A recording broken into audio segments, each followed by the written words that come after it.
संसद के बजट सत्र के दौरान प्रधानमंत्री नरेंद्र मोदी की पहनी गई एक खास जैकेट इन दिनों बाजार में चर्चा में है। प्लास्टिक बोतलों को रिसाइकिल करके बनाई ये जैकेट की डिमांड देश ही नहीं बल्कि विदेशों में भी बढ़ती जा रही है। पश्चिम एशिया और यूरोप के कई देश निर्माता कंपनी को जैकेट बनाने के ऑर्डर दे रहे हैं।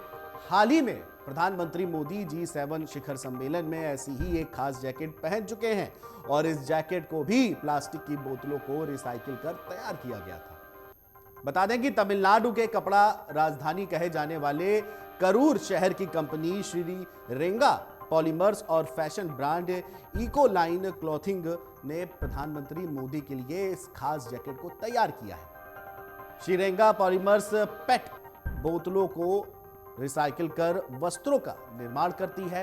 कंपनी के मैनेजिंग पार्टनर सेंथिल शंकर का यह कहना है कि जब से प्रधानमंत्री मोदी ने इस जैकेट को संसद में पहना है, इसके बाद से इस जैकेट की डिमांड लगातार बढ़ती जा रही है। बीते 3 महीने से कंपनी के फोन लगातार बज रहे हैं। हर कोई इस जैकेट के बारे में जानकारी चाह रहा है और इसके अलावा विदेश में भी हमें इसे तैयार करने के ऑर्डर भी लगातार मिल रहे हैं।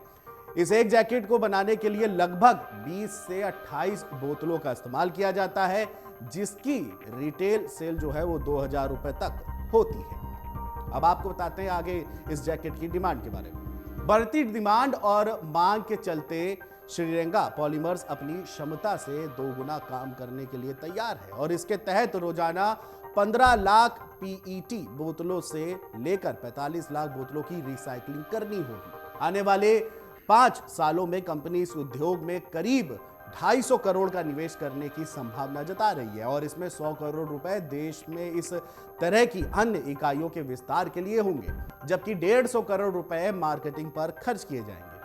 यह भारत की पहली ऐसी कंपनी है जिसके पास इस क्षेत्र में रिसाइकलिंग से लेकर धागे और फाइबर बनाने के साथ ही उसके प्रोडक्ट बनाने की भी अपूर्ण क्षमता है। वहीं मैनेजिंग डायरेक्टर शंकर का यह कहना है कि प्रधानमंत्री के जैकेट पहनने के बाद से ही लोग पूछताछ कर रहे हैं। पश्चिमी एशिया और यूरोप देशों से भी लोग इसके बारे में जानकारी ले रहे हैं। फिलहाल हम हर महीने 1000 टन बोतलों को जुटा रहे हैं और हर दिन करीब 15 लाख बोतलों को रिसाइकिल कर रहे हैं।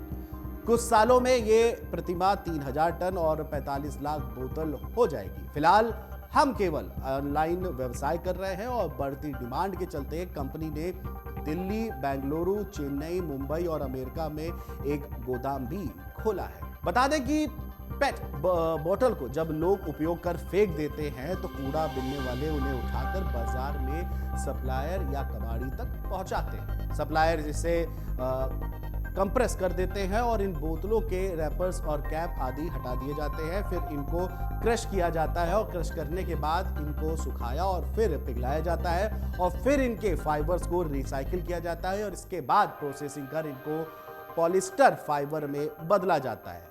फिर इस पॉलिस्टर फाइबर को कपड़े बनाने के लिए प्रोसेसिंग कर धागा या फिर कपड़ा का निर्माण किया जाता है। प्लास्टिक बोतल से बने गारमेंट्स की सबसे बड़ी खूबी ये होती है कि इसे कलर करने में एक बूंद पानी की भी इस्तेमाल नहीं किया जाता है। कॉटन को कलर करने में बहुत ज्यादा पानी बर्बाद होता है, लेकिन पेट बोतल से बने गारमेंट में डोप डाइंग का इस्तेमाल होता है। बोतल से पहले फाइबर बनाया जाता है और फिर इससे धागा तैयार किया जाता है। धागे से फिर फैब्रिक बनता है और फिर सबसे अंत में गारमेंट्स को तैयार किया जाता है। तो ये थी पूरी प्रोसेसिंग जिससे एक जैकेट बनती है जो प्रधानमंत्री मोदी ने पहनी थी संसद सत्र के दौरान और G7 समिट में गए थे तब, और अब ये जैकेट जो है चर्चा का विषय बनी हुई है।